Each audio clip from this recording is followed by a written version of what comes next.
name is Coco Lewis. I'm the International Secretary of the African National Women's Organization, AWML, and I'm your MC for tonight's political education. African Women Must Lead with Yejide or Amila is a series of live monthly political education programs from the African National Women's Organization led by President Yejide or Amila. Tonight's topic is African women's labor under the colonial mode of production, which discusses the sordid history of African women's labor, how it's used and is still being used, and what we can do to weaponize it for the African Revolution. There will be opportunities to raise issues pertaining to this political education during the Q&A period, but please comment and engage throughout the program. African Women Must Lead is being multi-streamed live on the Burning Spear TV and AWML channels on YouTube. AWML's Facebook page, yay, we made it a Facebook today, and hopefully on our Instagram. Please take some time to like, share, and follow us on these platforms. AWML's also on Instagram and Twitter for the folks who want to keep up with us and what we're doing between the broadcasts. If you'd like to know the exact dates of future streams, make sure you follow us and check us out on our website for details. Uhuru, welcome, President Yejide. Oh, comrade, thank you so much for the introduction. Ooh. So glad that we are here and we're able to do a program actually on International Working Women's Day. And I am really excited about today's discussion. I'll be reading a bit, but also just ad-libbing and just talking about like the history of African women. So I appreciate you, comrade. Thank you so much. Uhuru. Uhuru. And Uhuru, comrade Stephen Worth, thank you for checking in with us today. We appreciate your viewership and support for the African National Women's Organization. I wanted to open up today with our statement that we sent out a few hours ago around International Women's Day. And it reads, National Working Women's Day, we stand in solidarity with colonized women across the globe fighting for the liberation. As African women, we deeply emphasize our own struggle and recognize our indispensable contributions to the struggle for liberation and justice. As African internationalists, we understand that the exploitation and oppression of women is inherent to the capitalist system, which strives on exploitation of African labor, resources, and land. In the face of this exploitation, African women have been at the forefront of resistance movements, fighting against oppression. On this International Working Women's Day, we challenge African women to become anti-colonialists in our fight for liberation. We have shouldered the burden of oppression for too long. We must make the great leap forward to expose the many ways in which the colonial capitalism, not just patriarchal oppression, creates the barriers to our freedom. We must continue to organize, mobilize, and lead movements for social transformation.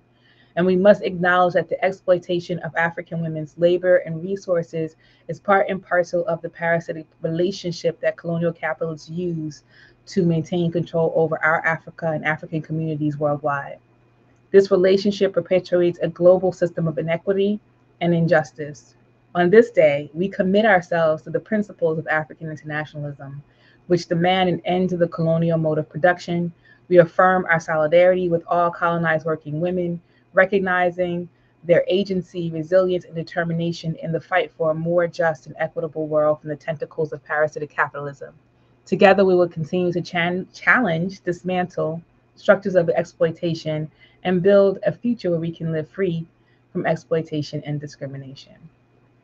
So it's really important for us as African women on this particular day to really hone in on the anti-capitalist, anti-imperialist foundations of International Working Women's Day. And because we are an anti-colonial organization that really that highlights the basis for our oppression, not as a patriarchal system, but as the parasitic capitalism itself, the foundations of which African people were a victim of. African internationalism, for those who don't know, and I hope that by now everybody does know a little bit about African internationalism, says that Europe and the rest of the world could not come into existence had it not been um, for the theft and kidnapping, stolen labor of African people. They were able to build themselves up and spread themselves around the world by breaking up and using the labor of African people for themselves. At the point at which Europe met Africa, Africans had been developing for themselves. And I really would encourage everybody to look at this history in a book called How Europe Underdeveloped Africa, written by Walter Rodney, which was not a pander. It didn't pander to what African people wanted to learn about people's history. It gave, in my view, a realistic understanding about how Africa was prior to the European invasion of the African continent, the contradictions and the celebratory pieces of what it meant to be living in a society where you were actually developing it for yourselves and where relationships were being built based on what you needed or what somebody else needed, but it was African. And so the development and structure of society and labor relations was really based on what each other needed at any particular time. But at the point at which Europe invades Africa and starts to dominate it with violence and take its people and create a whole economy, particularly on the west coast of Africa, that was about the hunting of African people for the benefit of them, that then everything, the total economic life of African people shifted from one that we were developing for ourselves to one that was now accommodating or dealing with or solving the problems of Europeans and what they needed at any particular time. So that would mean that they need people to work. Then Africans were now, instead of having wars with each other for territory, they're now having wars to make sure that they can capture people so that they won't be enslaved, so they can give it to the enslaver and enslavers can go. That's not everybody. Every African didn't participate in the enslavement of ourselves, but this was an economy that people participated in, and it was shifting, the relations of power on the African continent. So before Europeans attacked Africa, African women, um, and this is not at all to say that every single African woman experienced life like this, but for the most part, we generally understand that African women on the African continent have more liberties, more freedom, more agency, more value in the community outside of just being a mother or a child giver or a home carer, but we're actually the people who were actually the traders and the merchants who would go off and do all of the things, just like you see now. Like you go to Africa and you go to the African markets, all women, a lot of women is in there. And that's typically how it has been. And that in most cases, when women would go off and, for long distances to trade and engage in commerce, they would bring back resources for the community. And men also engaged in this process as well. But typically African women did it as well. And in addition to just the commerce of it and trading with other Africans, African women labor in the family unit was also really significant. And this is not like some mamsy-pamsy labor. This is like heavy labor. This is digging, creating agriculture, growing food, building houses. I forget which group it was, but they were responsible. It was a nomadic group, and the women would be responsible for wherever they put down, they would have to create the mud hut. So they would have to gather up all the materials, and they will be, they were responsible for the home literally. And the men would go off and go hunt for food. So when I think about African women's labor and how it was used prior to the attack on Africa by Europe, that it was a contributing factor to many of the societies, and not just in just creating things that people can use or just being there to take care of people, but actually building things with our hands and our feet and growing food and all these other kinds of things that indicate labor and bringing in money, and be able to transfer culture with other people as well. So it's really important to say that at the point at which African people met Europe, or Europe attacked Africa, um, the same kind of dynamic still existed, right? Like African women were still responsible for the home and still were engaged in commerce and trade. But at this point, it was to, um, get things so that they can buy things from Europeans and or save themselves from Europeans. This trade and commerce again was shifted away from self improvement or self self-sufficiency to one that was made beneficial for the Europeans. So I'm an African that was a descendant from Africans who were taken from the continent, who were kidnapped and taken from the continent and brought to the Caribbean. So part of what I'm going to offer is the relationships of labor that happened because of that, right? And of course, the same or similar situations on the African continent, African women labored in much the same way, but the labor for Africans that were kidnapped was hard labor. It was slave labor. It was labor that was, um, from can't see in the morning to can't see at night. That's what they say, huh? And more than just that, it was the physical labor, like physical labor, yes, of working, but like the actual producing of human beings, like that labor as well, producing human beings so that we could work to enhance or continue to contribute a labor force to the European. I wanted to read from a piece of that I started working on, and it's not complete, so I just give me some grace in terms of like some of the ideas that was being worked out. But part of what I was looking at when I was writing this piece was the a piece that which was the article or the pamphlet from Claudia Jones, who was a communist, part of the Communist Party USA from 1949, and it was called "The End of the Neglect of the Negro Woman," and she was staunchly an anti-imperialist, and she looked at the numbers of African women's labor in the United States. We know the history of African women during slavery, the violence and brutality that we experience, the robbing of our labor in so many different ways, the robbing of our um, physical self, literally, being able to have autonomy over our bodies. And, there was just so much taken from us in terms of that.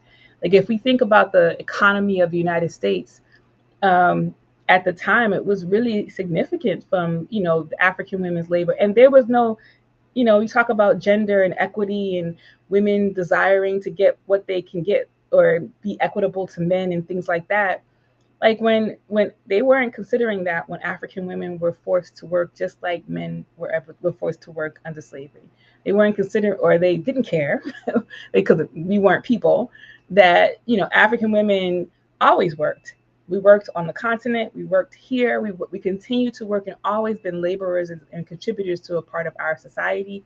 And even in the forced relationships that we had to be in under slavery, had to work and experience violence and very high levels of exploitation, just like men.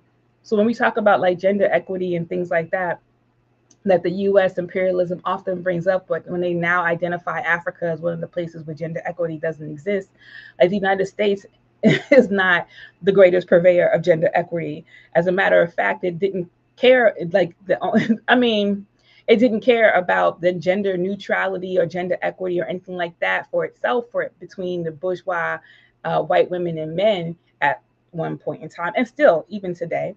And and African women never experienced a soft life like many of us sometimes refer to. Like I see on social media, they want a soft life.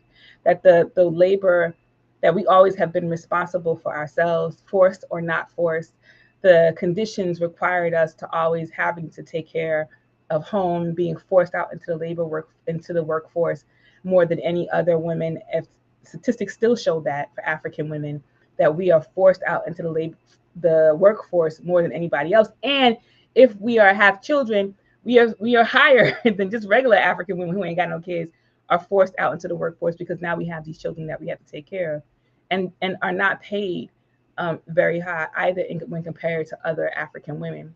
So Uhuru revolutionary too. So I'm a little bit all over the place, but I really wanted to just highlight, make sure that we're highlighting from ourselves from Africa to now and just some of the ways that it's developed. And I'll go into it a little bit more deeply. I wrote, from the villages to the cities, from all things economic and social, African women are integral for the production and reproduction of human life.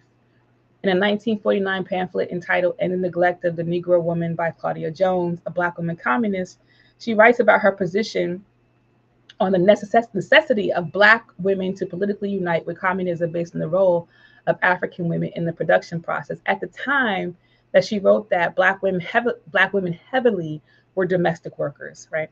So we would leave our children somewhere with grandma or some auntie or maybe by themselves, and we would be working in the homes of white women, taking care of white women, making sure that their homes are good, taking care of their children, and making sure that they were set up. We didn't, we hopefully had a plan for our children. Our children were mostly left alone by themselves, and they might have had another family member there that was taking care of them.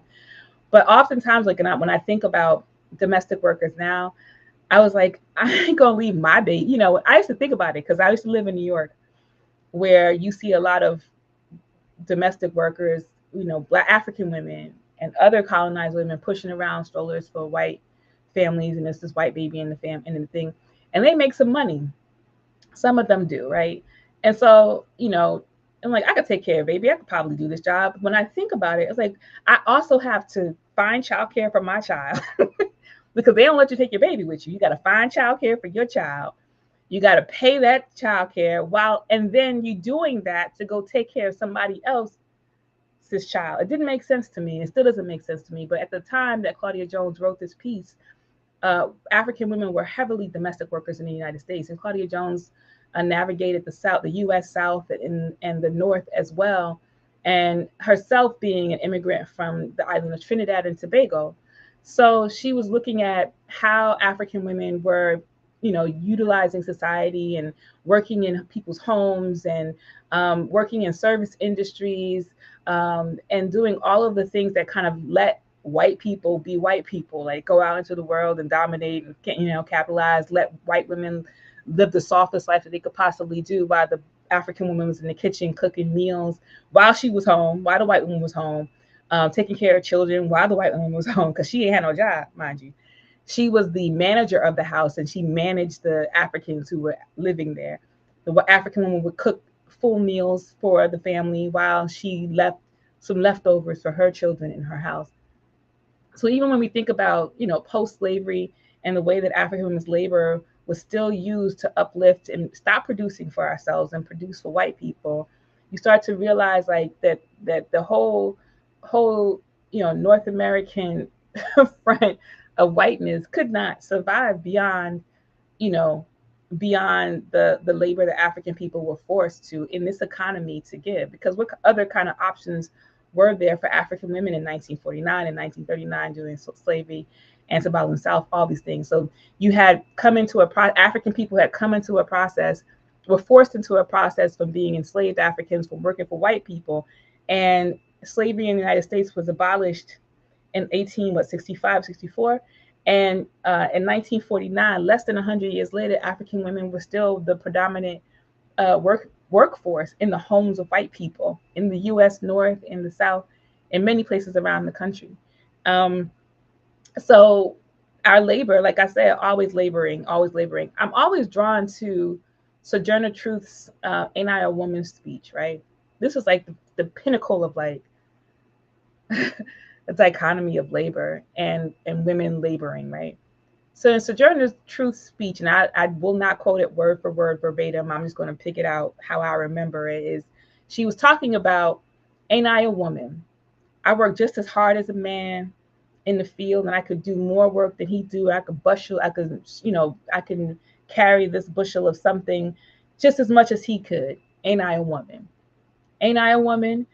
I'm when I come out the carriage, I deserve to have a, a cloth put over a puddle just like you do. She was talking to a room full of white people, and basically she was making the case, saying that despite being um, that she is a woman, just like they were trying to make themselves, and they were fighting for rights, fighting for equality inside society. But she was telling them that she had been equal to her man in so many words, that in the eyes of the parasitic capitalist economy that had existed up until her, for her whole entire life, she had been equal to her man, pushed underneath that system to work just as much as he does, and treated the same way that he is treated, and in many cases experienced a more special oppression because of her gender as an African woman, and the sexual exploitation that heightens because of that.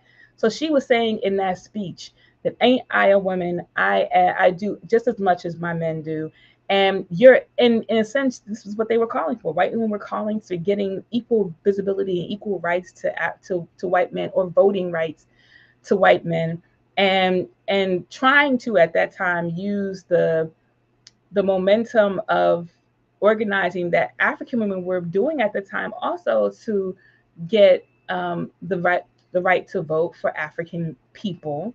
And they were trying to pull out the African women's question, and making them align to their issue because they were women. And so when Sojourner Truth spoke at that conference, she was representing herself. She had to speak about women because she's a woman, but she was also aligning herself with the plight of African people to get the right to vote, to be able to be free, and all these other kinds of things. And even though at the time, there was freedom experience in the U.S. North. Um, so I thought that that was a really good example of labor, and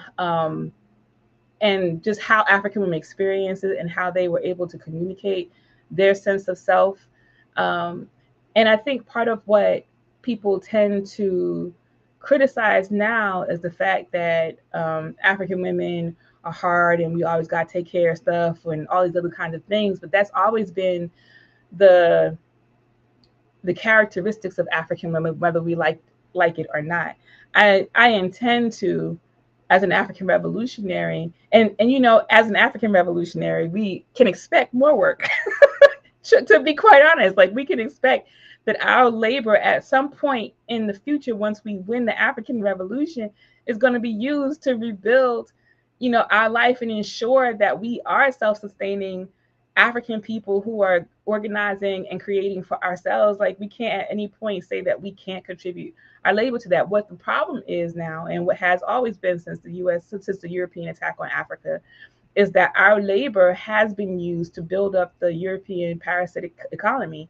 It has been used to build imperialism. It has been used even in the armies and the police forces of the colonizer to oppress other African people. This has been the ongoing thing since the colonial mode of production came into existence because of the European attack on Africa. And African women, as a part of that, has experienced that double oppression because of just being African, just working as hard as her man, and doing all the things that enslaved people or people who are oppressed are doing. African people who were oppressed were doing. They were doing the same thing, taking the bus, riding for the man every day, taking care of white people in one way or the other. In addition to that, she's also, because of the gender identity, the gender dichotomy, the gender roles that imperialism and parasitic capitalism imposes on, colonialism imposes on African people, then now she's also responsible for the household. The man believes that in some cases that he's king of the home, because that's what the idea of manhood was at the point. And so now she has this heavy burden of working for these damn white people who have pissed her off, and done all the things that will make her, feel like she was less than. She now has to go home and do the same thing for the household that she supports, because she supports her man and she supports her family, and she wants them to also experience, some semblance of rest and relaxation. Meanwhile, she doesn't get that rest. She goes home and do the same thing, be on her feet all day. So there's this extra level of heaviness that comes along with African women's labor, that supported because we were forced to support the parasitic colonial economy, but also we also supported the African home, right? We also supported the African interpersonal economy that we had, still being the merchants, still coming up with ways that we can relate to one another, and we were still like the engineers of our mind, and market women, and all the things that would have us not, be tied directly to the parasitic economy. We had our hustle stuff that we were doing and still are doing. I mean, this is just the nature of every single African woman that I've ever lived around.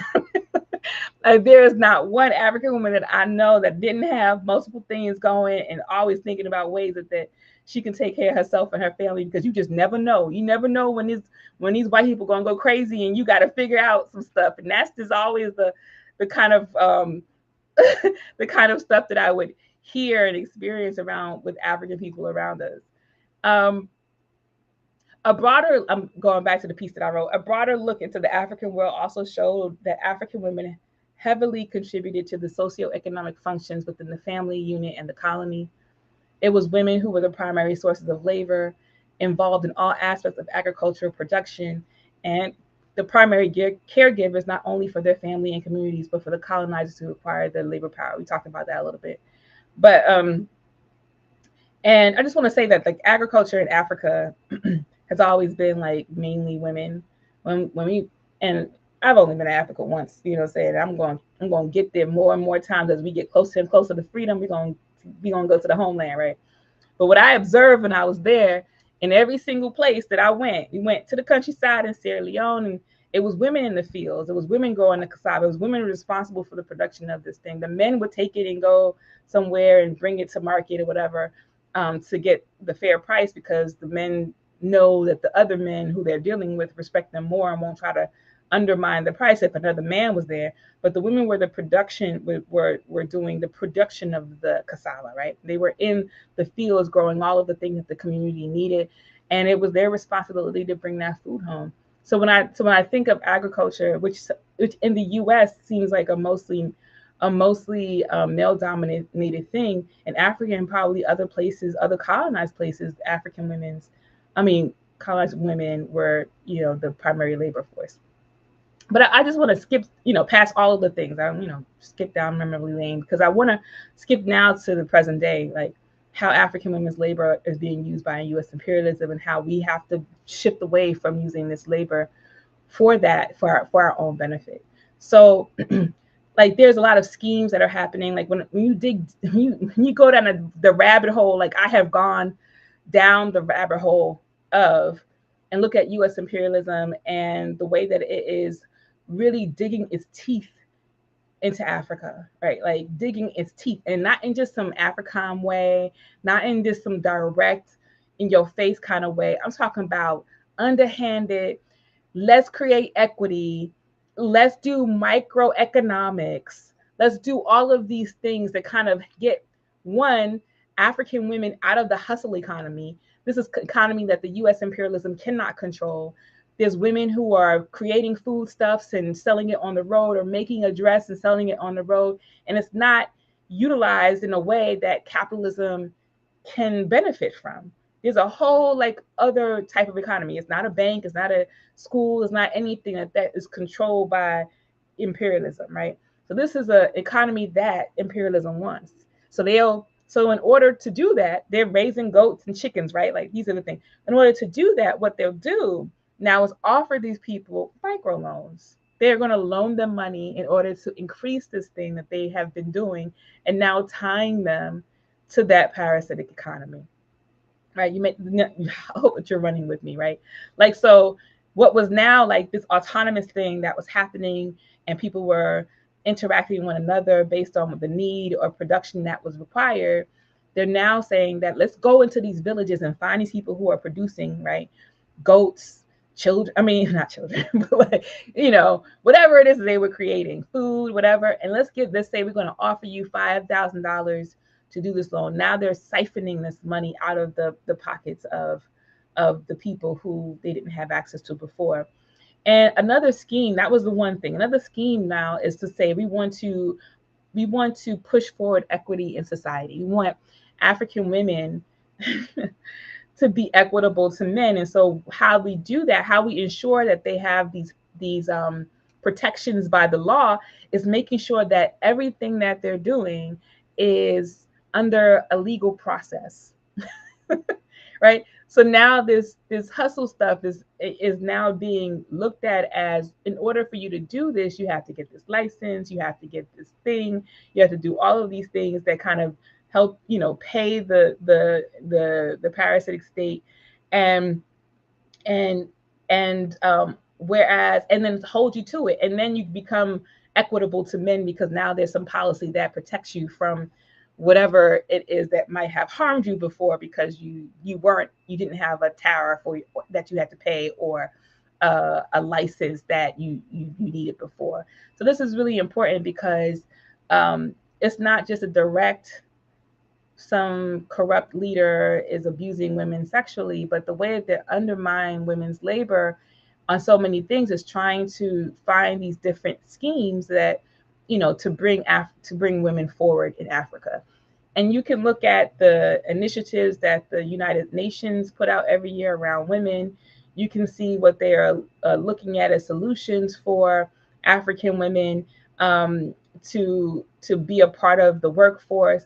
They're looking at the numbers of African women who are part of the official workforce and who are not a part of the official workforce. And they have tons of data. I mean, in places where you didn't think data could exist, they have tons of data on the lives, the levels of poverty, the levels of education of African people, not because they're using this data because we needed to lift us out of poverty in a certain kind of way that would encourage self-determination, but because they need to understand who they have access to and who they don't, and how they're going to get access to that. Because everything has to be, U.S. imperialism and other world imperialism has been working really hard in Africa to get people up in more alignment to what it is doing, right? So that's why Kenya, the Uncle Ruckus of Africa, we done said this about Kenya was one of those places that is, I think, in full alignment. Like you see Kenya in the news now in terms of like providing police for Haiti, providing migrant workers for Israel. There was something else that happened recently too with Kenya, and we're seeing the developments of Kenya and other imperialist neo-colonial states in Africa also aligning themselves more and more with the colonial mode of production. And more we're seeing that alignment. We have AFRICOM all throughout Africa. They may not have bases, but they do have stuff in Africa, people. They're training African militaries. They train the ones in Burkina Faso. They train the Africans in Mali. They've trained all of these militaries throughout the continent of Africa in the way. So they're very much influenced ideologically and also procedurally and policy-wise, all of these areas. So when we look at labor in Africa in multiple different ways, it could be the police force, it can be agriculture, it can be commerce. All of these tentacles of imperialism is all in it. So when we look at like the beginnings of the attack on Africa and shifting Africa away from figuring our own stuff out, figuring how it is that we create a united African economy over time, we weren't allowed to develop that to its fullest capacity. In the process of doing that, when we did have these centers of commerce that was meeting all over the continent, in Timbuktu and other places, major places where African people were meeting to learn from one another, live from one another, make money. Now we have the white people who are there who are taking that out. Again, I'm being redundant. I just wanted to make this point over and over and over again, because people when they think about Africa, they think about Africa and African people, and that's including the ones who are currently on the continent, the ones who are in the United States, in the Americas, and in the Caribbean, and in other places in Europe. They tend to think that we just can't make it, we just can't figure it out. Why is it that we don't have lights and roads and all of these things that other people may have or have gotten to at some point in the development of their economies? And it's because of this parasitic relationship that always keeps us tied to this. And I also want to say more about the schemes. It's the UN that has a scheme for women. It's the World Health Organization that has a scheme for women. It's the what's the other one? It's the World Bank that has a scheme for women. It's the IMF that has a scheme for women. So we have all these major financial institutions that are having these schemes for women. There's not much schemes for men. I don't see too many men schemes that are focused on Africa, but you see all these schemes for women, and it's primarily because we are a powerful group of women. We represent nearly half of all African people on the face of the planet. We play an important role in the lives, even if we don't have children, important lives in the lives of our family and our children in our community. And we are the culture bringers. So we are also we are also the leaders of our communities as well, in various different ways. It could be politically or some other kind of way, but we are very much looked to in African communities as leaders and thought givers. But it's really important to say this over and over again, that about the siphoning of labor, the siphoning of resources from African people constantly since the attack on Europe. I mean, since the attack on Africa, our labor constantly at every given point. It might have changed from slavery. It might have changed. Always, always. Even if you work at McDonald's. We were thinking about when I was saying earlier about the way that African women who are mothers are more exploited in this economy than any other women. It's a fact. It's a statistic. I have to find it for you, but it's a statistic that I found that that here we have mothers who have to, because of the parasitic economy, ain't got nobody around to take care of them kids that she had. Either, even if she is married and has a husband, this is not what I'm saying. Like, she doesn't have like an extended family that's like not able to not work and take care of her children. They are also working. They are also involved in the parasitic economy, and they ain't got the time. Like, if my daughter had a baby right now, like, I still would have to, like, I couldn't like go to her and help her secure this child and be a resource for her, because I have to work. I have to pay bills, and I have to contribute to this household in order to make it run. So we have mothers who have small children who now have to pay what the U.S. says is $10,000 a year per child for daycare. So she may have, and most African women are living at middle or below income. So we have these women who are tied to this job because they have to make ends meet, but most of the money is being put toward childcare until that child is school age, and then you don't have to pay this $10,500 a year at the very average, on the average, not the low or the high, the average amount. That's about $1,000. That's about $800 a month. Doesn't sound that bad right now, but like, I experienced it. It was horrible. It was very like draining. This is a thing that you have to concern. And if you don't pay this money, right, if you are late, which some places are able to be flexible with you, if you are late, there always is threat that your child will not have childcare, and then what are you going to do? You definitely won't be able to work and pay for anything, your housing, your food, transportation, any of the things that you need. So we're forced into this cycle of having to contribute our labor to a parasitic economy, and having to now go out and work, to force to do that in order to pay our money back into it and do this all over. It's a rat race. It's a rat race. And so again, if y'all gonna come to this convention, I wrote something about this and what my solution would be and what we should be fighting for. So I will not let the cat out of the bag. You're just gonna have to come to the registration for the convention and put that little ticket back at the bottom. Like, register for the convention, because there's a lot to be said around this issue. But the labor of African women has to be redirected from this rat race. And we have to recognize that even if you got the good job, girl, and you making, several figures or less or whatever, that you got something that is allowing you to breathe a little bit and not be caught up in the tightness of it, or you might be in the tightness of it, right? You might be in this crisis, this never-ending crisis that has you breathing for air, drowning for air. And there's no way to really escape it, because the same reason why you're drowning for air is the reason why you have to go out and drown some more. Like, you have to sink yourself deeper into it in order to try to solve some of these problems, because there is no collective revolutionary solution at this moment.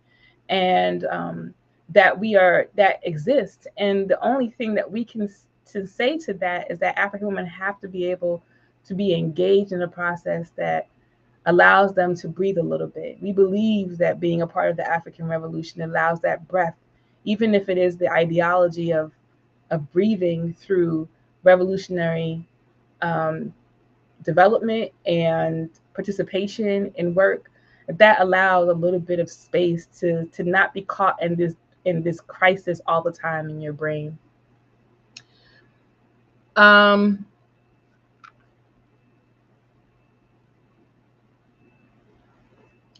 so there's this piece here, some stats. I'm trying to see how I was trying to frame it, but it says Nigeria has the largest economy in Africa, and it exports our labor in the form of goods and raw materials, mostly to India at $10 billion a year, to Spain $6.1 billion, in the United States $5.74 billion, France $4.2 billion, South Africa. They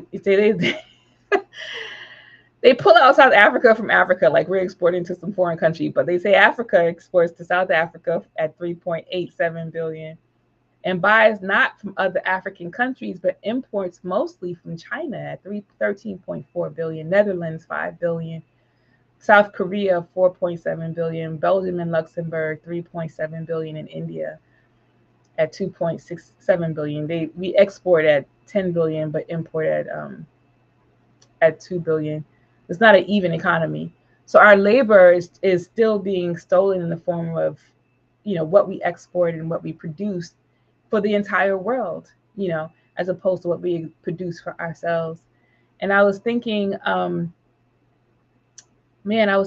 just lost my thought, but I was thinking about the question of like who we're exporting to and how this labor is being used. And I was thinking about the Netherlands, and I'm like, the Netherlands is a weird one, right? European country, and I believe it's the Netherlands. The way that Europeans and Chinese do is that they rob the indigenous labor environment. They have the factories, they have all the things Africa does not have, right? So they rob indigenous processes and they mechanize it, and then they sell it back to Africa as African stuff. So for example, like a lot of the Ankara prints that we wear as African fabrics are made in Europe, and I think it's the Netherlands, and produced by European countries. So it's all the prints. It's not just the African people who wear Netherlands clothes too. You know what I'm saying? So even that this thing that African people desire to be more African, to look more African, is not even made in Africa. It's made in Europe. This is not made in Africa. It's made in Europe, right? So even that process of labor that's being taken from African people, which of course impacts African women, is really critical.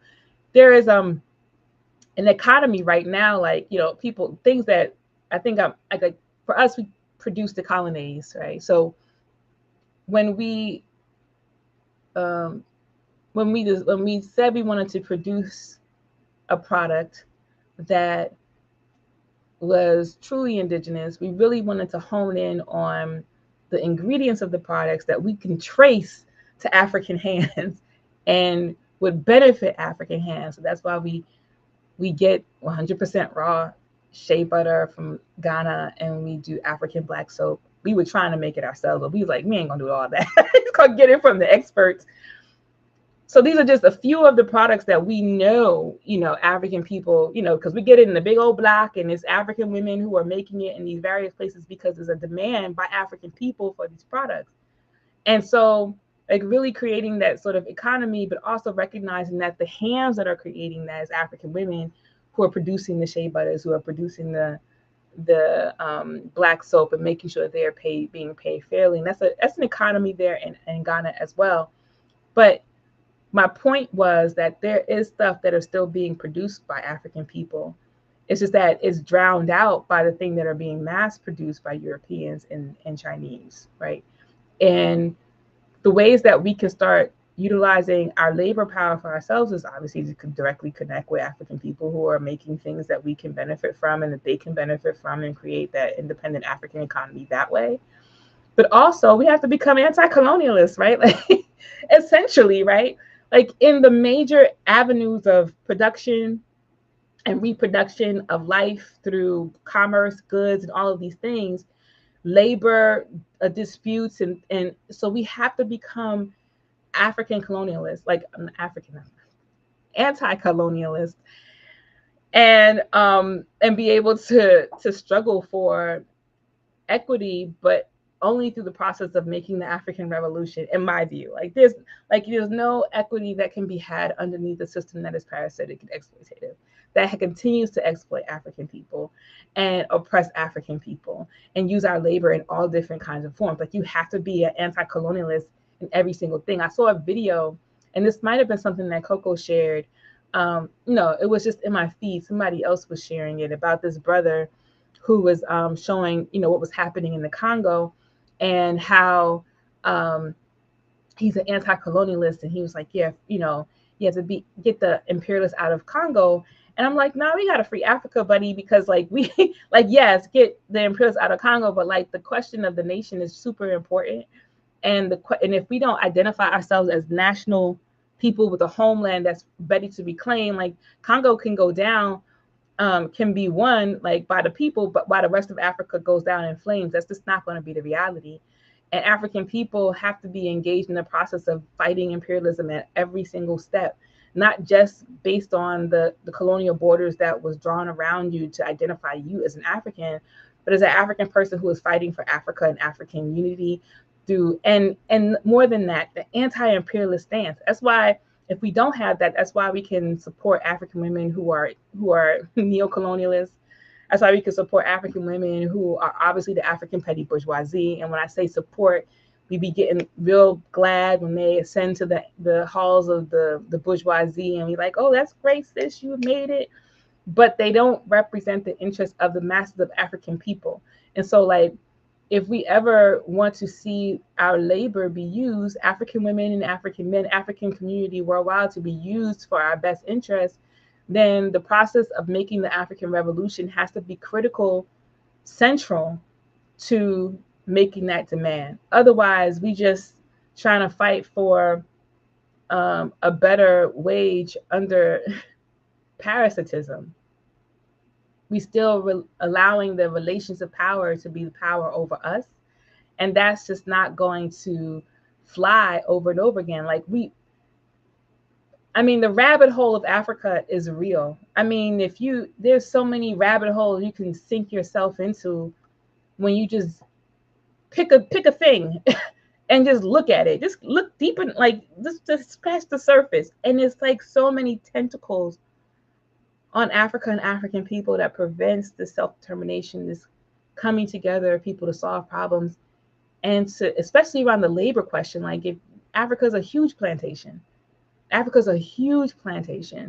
around this labor question is super serious, because we have to recognize that there are so many tentacles that are there to rob our labor in the forms of gross domestic product, in the process of even like domestic work and labor. And even when we try to stay out of these institutions and NGO nonprofit organizations and all of that, and we doing our own thing, we selling our stuff, even that is being attacked by the parasites, right?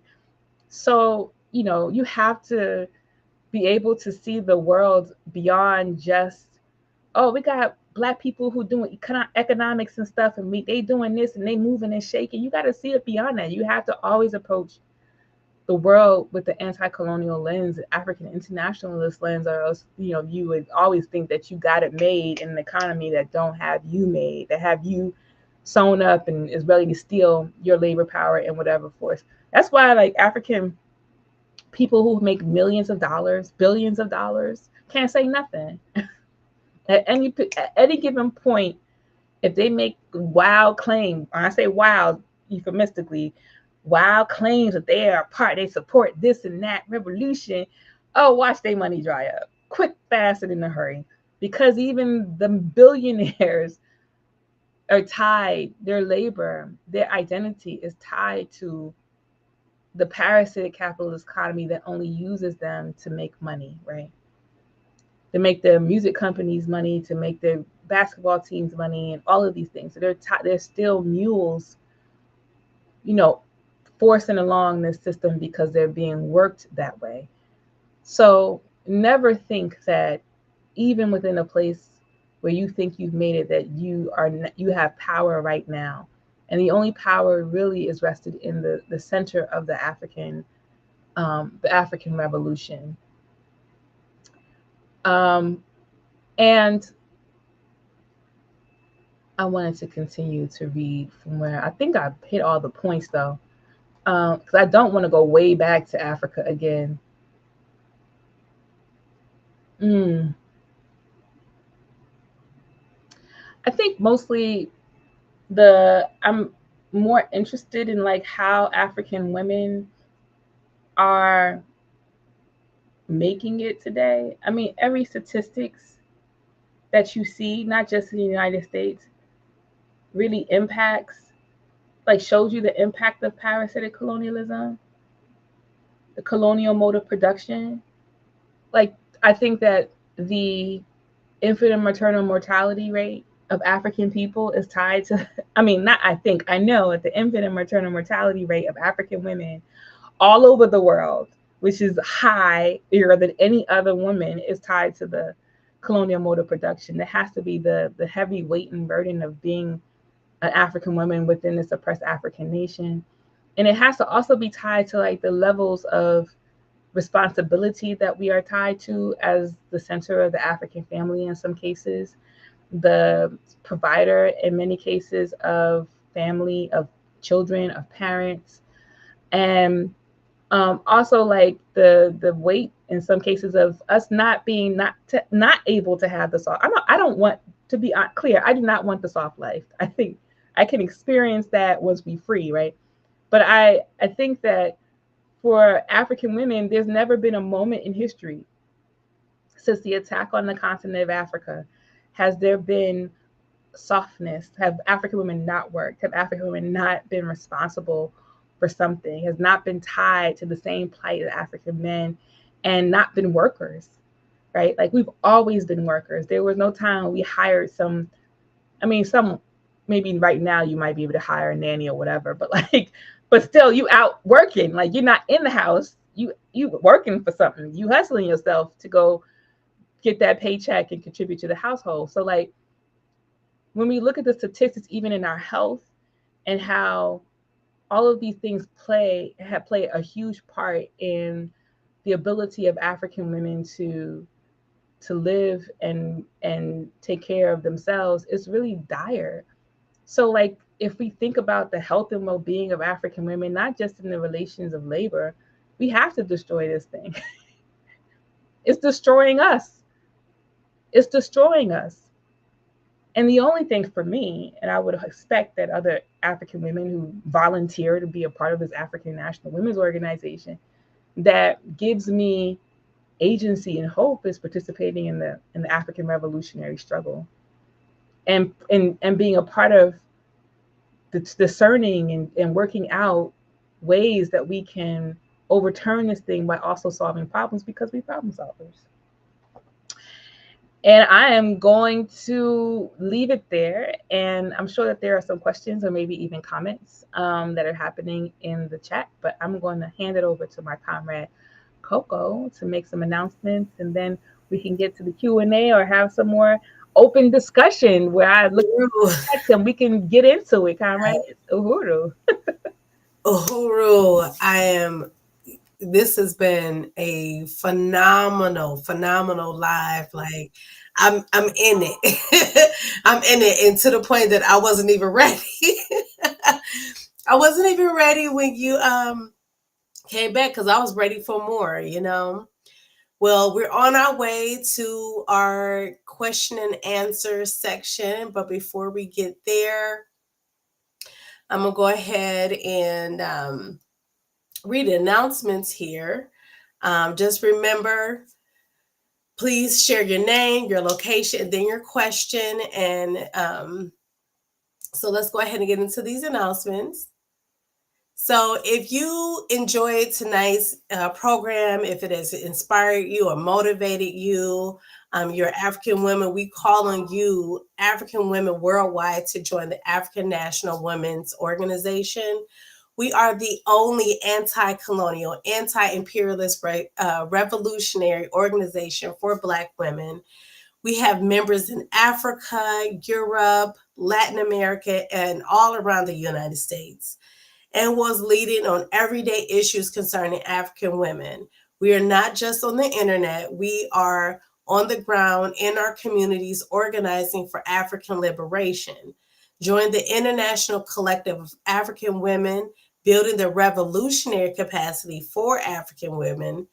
To learn more about membership and to join, visit anwouhuru.org/join.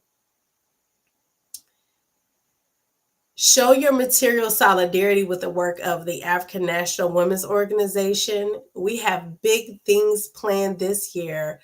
We are working on the international headquarters for African women, organizing the One Africa, One Nation Flea and Farmers Market in St. Louis, Missouri, to support African economic development, and other events all over the country. AMWO is an organization of the African poor and working class. So we need your support to make these projects happen.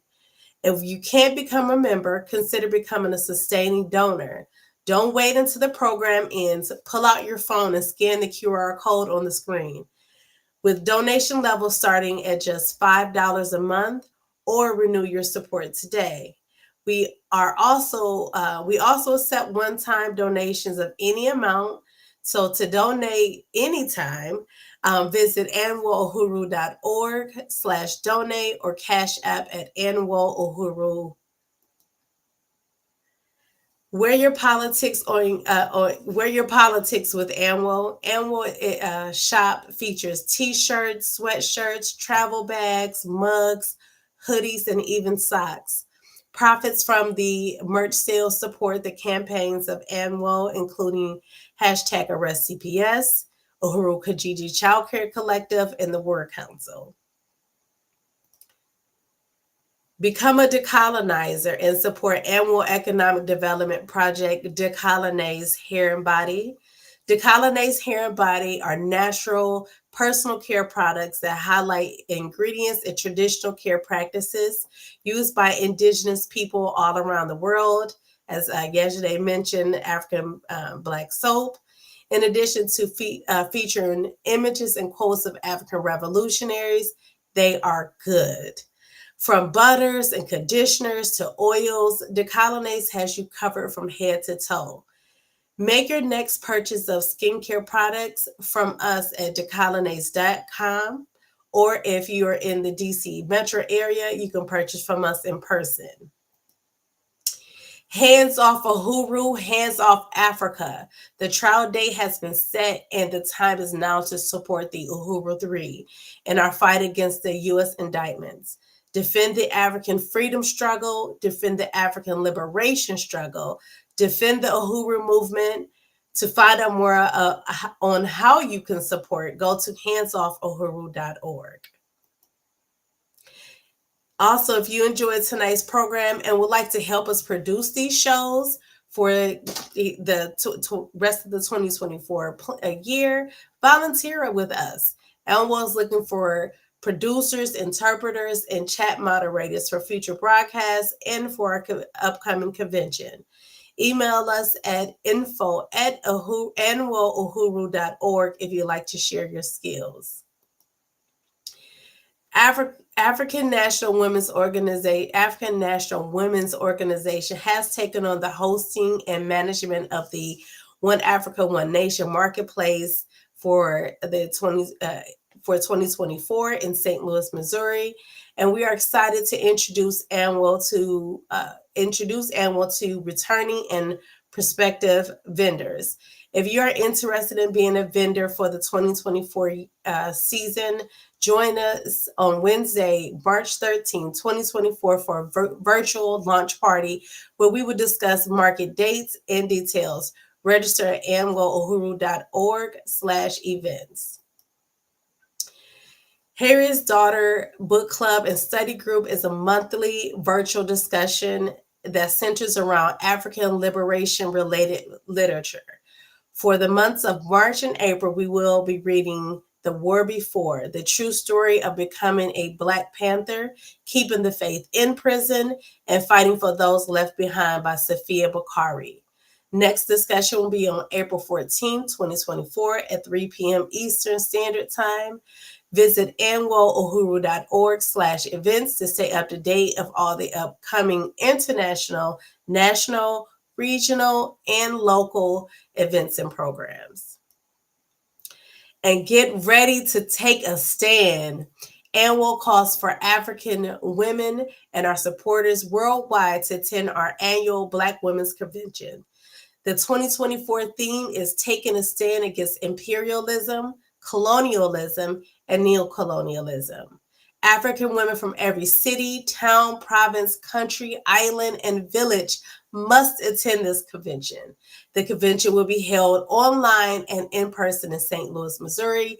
To find out more and to register, go to convention.anwohuru.org. Don't wait. AWML has booked some dynamic women from all over the world to convene during the 9th annual Black Women's Convention. Do not wait. If you're interested or support AWML, register today. And here's more of our speakers. All right, Uhuru, and let's bring up President Yejide, and we have some. I wasn't. I seen some. Oh, we do have some questions here. I'm gonna go ahead, Jay, our producer Jay, if you can highlight from Don Hammonds.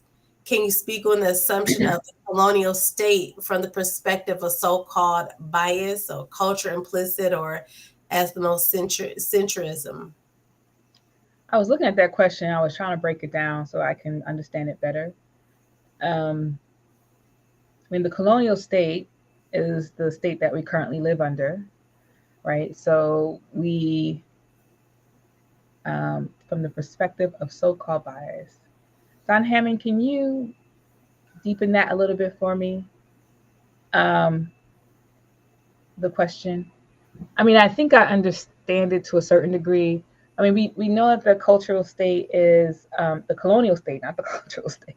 The colonial state is there to create the framework for people that is colonizing to support its ideas, its direction, its all of those things, right?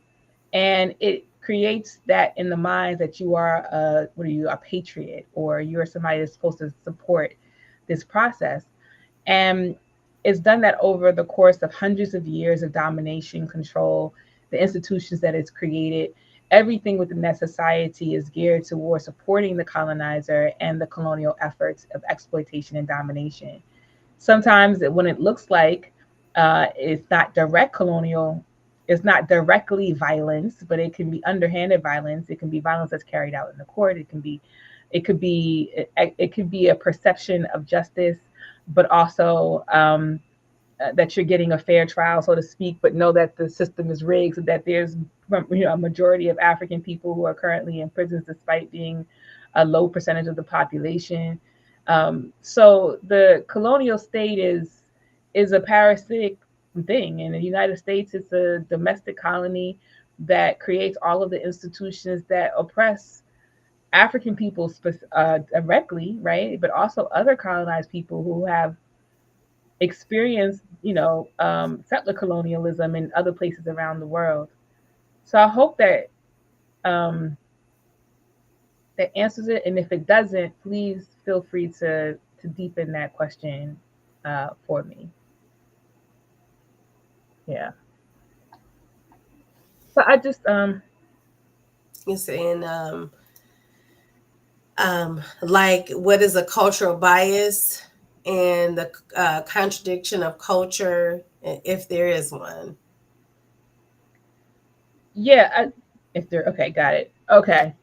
Yeah. let me think about that a little bit more, Don. I think that I feel like our culture is manipulated anyway. Culture is all culture in one thing, one way or the other is it's fluid. Culture never stays the same. Like even on the African continent, if white people never picked us up and kidnapped us and took us somewhere, the culture would not have stayed static. Culture is always changing and shifting. It's the culture of parasitism in relation to the mode of production. That's what changes culture for the benefit of the colonizer, right?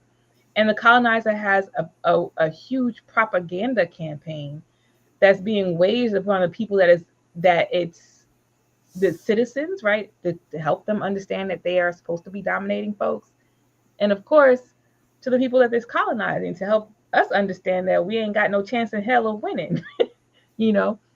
And the culture that we are experiencing, like when African people in particular are like, I want to go back to Africa. I want to learn an African language. I want to, um, dress in an African way or be more African. Even that has been distorted. you, know, you know what I'm saying? Who's to say that had Africa not been attacked, the African people will be wearing the same clothes that we be wearing today? We might be elevated. We might be beyond. Do you know what I mean? You know how we do? We are gone. We would have been somewhere We're else. like You Wakanda. wouldn't even know what Okay. people that and nobody else in the place wouldn't even know what we doing. So like they wouldn't even be able to capture what it is that African people, but because our national we were broken up as African people and our culture and ourselves have been dispersed, this idea of Africa, this idea of Africanness too has been captured. Like, so we wear head wraps and we do, wear African hearts and African things on us to kind of bring us closer together. But this culture still has been distorted and impacted by the colonial mode of production.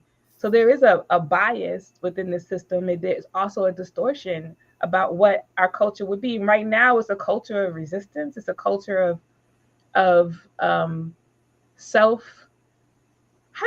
What's the term? Like, we have to get back to ourselves. We have to get Sankofa, right? We have to get back to being African. So the self is like they named it something in the 90s. They was like, oh, you're African. What do you call it? You're a Pan African. No, what did you say? You don't know. Like, you were mumbling some stuff. You were just mumbling. Look, I'm fishing with you. But it was like you're something I forget, like, or what they would call like Erica Badu or something. But anyway, we were also drawn to those individuals who would I was drawn, not everybody. They was like, oh, that's some hippie old black shit, you know what I'm saying? But for me, I was drawn to all of these things that represent African culture because I wanted to be connected to African people in a way that felt authentic. And but in this society, nothing is authentic anymore. We African people have been so destroyed and our culture so decimated.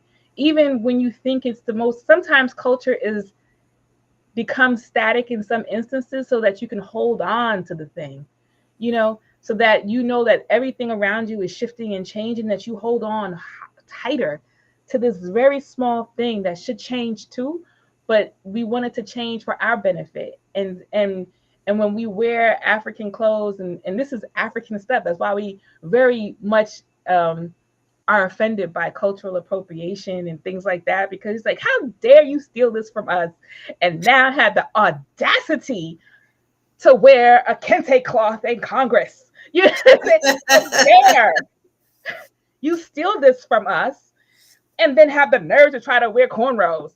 Get out of here.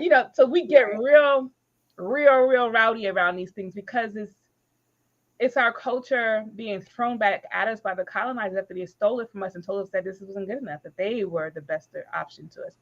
So I happen to think that our culture currently now is distorted. I happen to think that we are stagnant. And even though we're changing, but like, I feel like we're stagnant because we can't get beyond this point of like holding on to some of this old stuff, right? Like African people are like light years ahead of everybody else in my view. Like if we were just unleashed on the world in the most positive way, able to do stuff for ourselves and produce for ourselves. I mean, y'all think people follow African people now? Dances, singing, trying to get our style, son. Like the future is like, yo, there's no way that you can catch us. It'll be too. Colonialism stifles innovation. Yeah. So, it's hard when you are um, required or subjected to work on someone else's empire. You don't have the freedom to create and be innovative in your own right. And that is something that's one of the reasons why society is kind of stalled over the last 500 years. Like we really supposed to have flying cars like the Jetsons right now, but we can't. But you're seeing people, you're seeing places and countries in Africa like epic centers of technology now because they're freeing themselves from colonialism. Even though they've fallen under neo-colonialism, they still are having some type of freedom to innovate. I mean, just think about what is it, Burkina Faso has been able to do since they liberated themselves, and they're out there Not totally. creating mines, creating manufacturing plants for their own selves. Yeah, I think one of the criticisms that I often hear of communism is that there's no innovation. You're gonna be stuck in this thing. Like there's no innovation because there's no competition, and the competition of capitalism is the thing that transforms society. The exploitation of within capitalism, the thing that transforms society, and only for the benefit of the small, minute amount of people, as opposed to the society itself. If we had innovation, like in what we've seen in Cuba, where people are developing medicines for the betterment of the community, then we have innovation. When people are trying to solve the problems of production and that of food and even non-hardcore things like beauty and engineering and all these other kind of things to solve real problems, when you unleash the limitations that colonialism puts on African people and only producing for white folks, you bring all that genius back to the Africa. So I'm like, we gonna figure it out. We're gonna figure out how to do it, even with the resources that we have all the resources. We may not have a factory, but I bet you there's gonna be some African that's gonna build it from stone, and they're gonna they're gonna figure out how to make that machine. They're gonna take whatever it takes, and we ain't gotta do all of that. We have access to actual machinery and things like that that we know how to use. And I think that's part of like the struggle here is like, and when you unleash this idea that capitalism is the thing that forwards society, which is what Marxists believe, that capitalism was a progressive thing, and it's not for African people.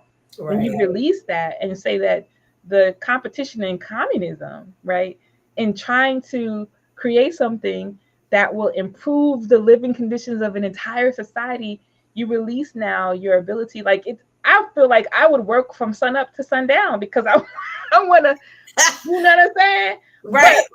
But the freedom to just innovate. Like, but the African worker state going to prevent that because we don't want everybody to be overworked, right? Like, so we're going to create avenues to ensure that everybody knock on your door, comrade, and not working today. We're going to figure some things out so that we won't become this, overworked, enslaved population, because we're trying to overturn what colonialism has done to us. And there's too many of us to believe that we won't have the agency or the time to reflect, but while also, creating a new society. So our labor has to be taken out of this process. And the only way that we can truly, truly do that is participate in a revolutionary process to destroy the colonial mode of production. And, we look at what's happening to African people every day. Like, I'm about to tear up, come be emotional and stuff, because African people are dying every day in mass. Thousands of people dying every day. At any given point on the face of the planet, you can drop like a fly. And and what we worried about, son. Like it's what we trying to be, like, the judge on the International Criminal Court of Justice, or we trying to be the vice president of some neo-colonial state that don't do nothing when it comes to these crises. Like, there should be revolutionaries in all aspects of this work that's trying to bring everybody together, as opposed to Yes, yes. siphon off resources just for themselves. This requires the African revolution, not some Congolese revolution or African American revolution or Haiti revolution, even though what's happening in Haiti is really interesting at the moment. And it has been developing over time. But like, we require some anti-colonial violence. We require anti-colonial process. And you're not going to do that as an individual. That's why, if you ain't joined AMWO yet, you need to join as an African woman. If you ain't joined the party yet, you need to join. If you're everything else, you know what I'm saying? You know what I'm saying? If you supporting this work, and even this program, you donate. Like, you donate. That should be a requirement, right? Like, it takes time to do this and think about this and talk about this. I need some water because my mouth is super dry, right? Like, and spend time to but like, even this is labor, trying to use the theory of African internationalism to explain to African people, African women in particular, why it is that we are necessary to the destruction of this parasitic, disgusting system, and why no parts of it is redeemable. Why we have a responsibility. You know what I'm saying? So like, we just got to do it. You know what I mean? Like, we just got to do it. Our labor is ours, right? And we can own it. Like, I work at a job. Mm-hmm. It's not the worst job in the world. They do some social justice or racial justice work, right? Which saves me in my heart and my soul. Really, it does. But like, it's not revolution. And that's something that we have to be engaged in personally, professionally, and all of that stuff. I didn't see any additional questions or comments. I didn't see any other questions either, but I like where you were going. Yeah. I appreciate y'all looking. Don Hammonds, thank you so much for trying to clarify that question for me. And I did hope that I approached it, or I was able to answer it. Rashid Habib, thank you for the RBG stars. I appreciate that. Bring y'all sisters and cousins to this to this CE. I know y'all be talking to them about some deep stuff, and they be like, "Man, nobody want to listen to y'all." You know what? Listen to us, you know. You know, because it is. You know what I'm saying? Bring y'all sisters, aunties, cousins, you know what I'm saying, mamas to this discussion too, because we love y'all, but we want to see them women too who are being brought into a political process. Don't hold it for yourself. Bring it and stretch it out. Share this. Share. Everybody who's watching this after the live broadcast, share it. Yeah. Share. But also register for the annual convention that's coming up in 2 weeks. Absolutely. And be a part of that live process where we are talking about this with other African women, where we are talking about the construct of imperialism and how we must destroy it with other colonized women from around the world, Palestinian women, Mexican women, Filipino women, and really trying to align ourselves really with the process of destroying the system.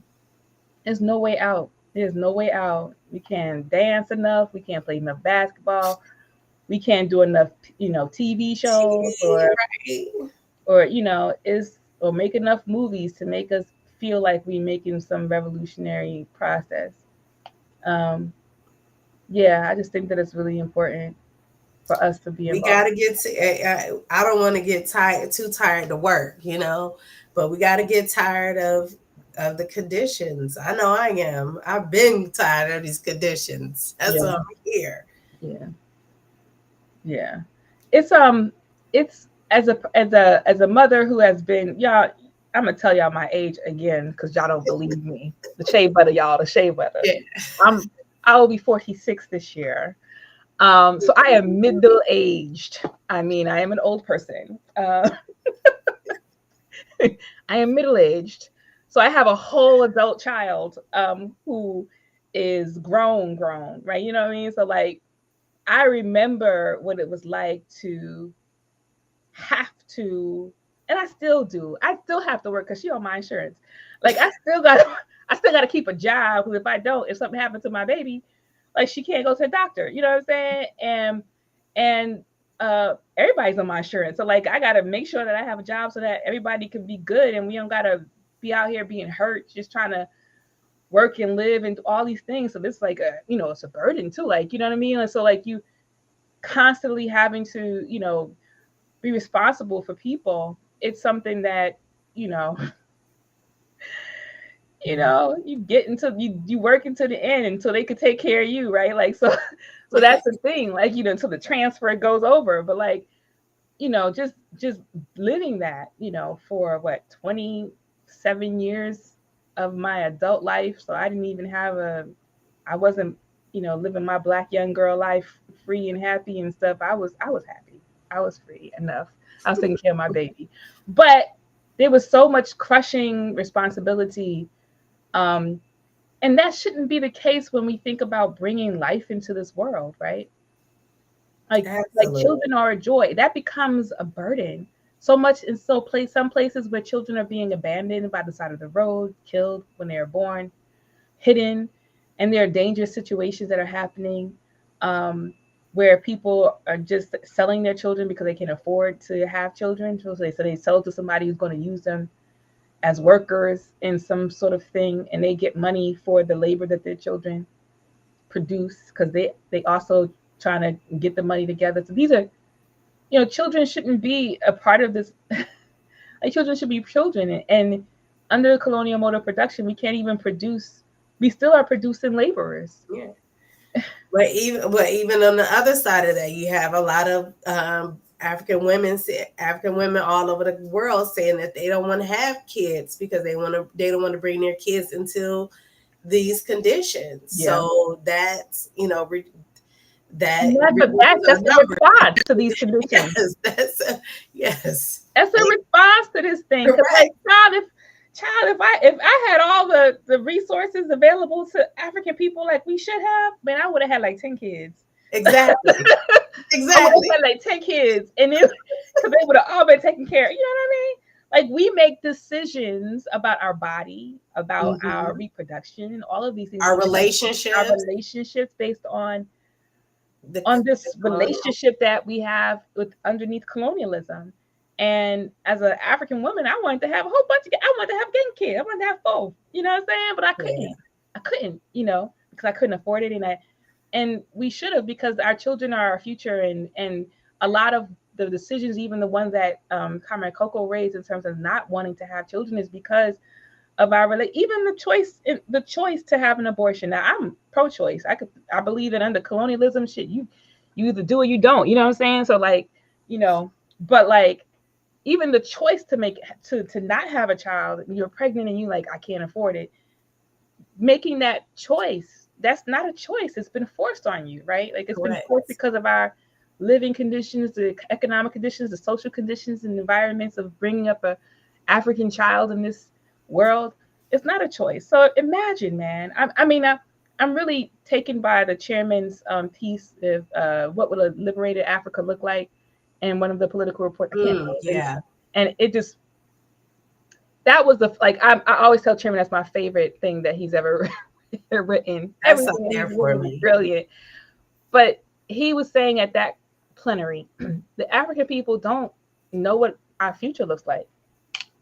We don't have any idea about what kind of future we want, except for what colonialism has prepared for us. So we kind of copy what colonialism has set for us in terms of how society is supposed to be arranged and all of these things. And when Chairman wrote this piece, I was taken out of that box of thinking of things that the colonial society has framed for us. And we can make it whatever, we want it to be. We can solve problems. We can start thinking about that. Now, I actually asked this question a few years ago because I was writing a novel, and I will pick it up again. It's an Afrofuturism piece at some point. Afrofuturism. And I had asked my African progressive contacts on Facebook, what does freedom look like to you? they didn't have an idea of what it could look like. And I said, these are the conditions. African people have taken control over Africa. This is the what does the world look like to you? How do you understand the world? You know, we have ownership of the means of production. What are we doing? And people didn't have answers. And I have been thinking about that at that point for years. And I'm just like, we can't even see beyond, you know, what it is that the colonizer has put in front of us. And I'm encouraging everybody now, before we end this broadcast, to start thinking about, what does a liberated Africa look like? Africa and African people look like? What would you do as a part of the liberation process to create things that will solve the problems, not for yourself only, but for the masses of African people? And how would relationships between African men and African women and African people, I don't want to say homosexuals, but like same gender loving, all the vulnerable sectors of society that has been outcast, how we bring our nation together for the benefit of our nation to support the reproduction and production of human life, and how do we enjoy the freedom that we currently had to fight, that we would have to fight for, because we have to defend the freedom, right? But also, what are we creating in its place? Think about that, you know, because this is our world. All we have to do is because if we aren't thinking about that, then everything that the colonizer is doing is reality. And I want the wars in Africa to stop. And the way we can do that is become revolutionaries. Because I have plans for Congo. It's gonna power all of Africa, y'all. Okay. We gonna use the waterfall. Africa gonna get lit up. You know what I mean? I'm ready to be the king. I don't know how they shipping electric from the Congo to Europe, but they doing it. But you know, I'm ready to be the prime minister of Africa. You know, because we about to solve some problems today. Yes. You know what I mean? We're gonna the rainforest is gonna be reconstituted. The desert is going to do not redesertification, but we're going reforestation. The deserts, you know, we're gonna solve some environmental problems, because these are the problems that are impacting the world. Right, so like, you start to think about, wow, like the genius of African people. If we have the agency to like solve these internal, man, if all of our productive forces are used to solve these problems, man, like it's gonna it's gonna transform it. I'm ready. Mache is Mache. Like, I'm ready, y'all. You know, and I'm ready. I'm ready because through the party, I have been engaged in problem solving already. We've been trying to get this Uhuru Kijiji Child Care Collective up and running. We've tried to have this African Women's Security Force. We have the Arrest CPS campaign. We've been having the Black Power Blueprint in St. Louis. We have Uhuru, all of that. Uhuru Pies. That's part of the Black Power Blueprint. Uhuru Furniture, Uhuru Pies. All of these things are trying to create the independent African economy that we want to reflect on a broader scale on the continent of Africa and African communities around the world, because we don't expect that everybody wants to go back to Africa when we get free. There's going to be African communities in every different places around the world. So how do we also improve those areas as well?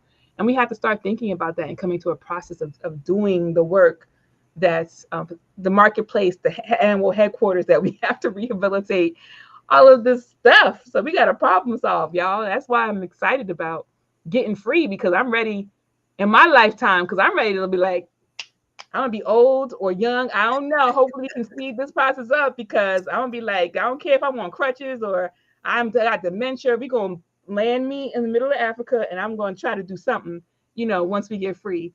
And that's the task. That's how I'm going to contribute my labor. That's how I contribute my labor now. I may have a job, but I also contribute my labor to the African Revolution by doing by being president of AWML and trying to organize African women around the world. So you make me want to go read some Octavia Butler. Mm-hmm. We should put that on the book list. Okay, y'all. So thank you so much for tuning in to African Women Must Lead. And thank you so much for listening to me jabber on about like this vision of future, but also take into account like the level of African women's labor as a part of the African nation and pushing the African nation forward, and also continue to um, support. Share this broadcast with your peoples. We were able to get it on Facebook this week, and share it on Facebook, and share it on the Burning Spear channel on YouTube, and AWML's channel on YouTube, and I think we are even on Twitter. So definitely support us, and You didn't get any we Twitter will, trolls this time. So we will see you next month with our next broadcast, and we are happy that you are here. Thank you so much.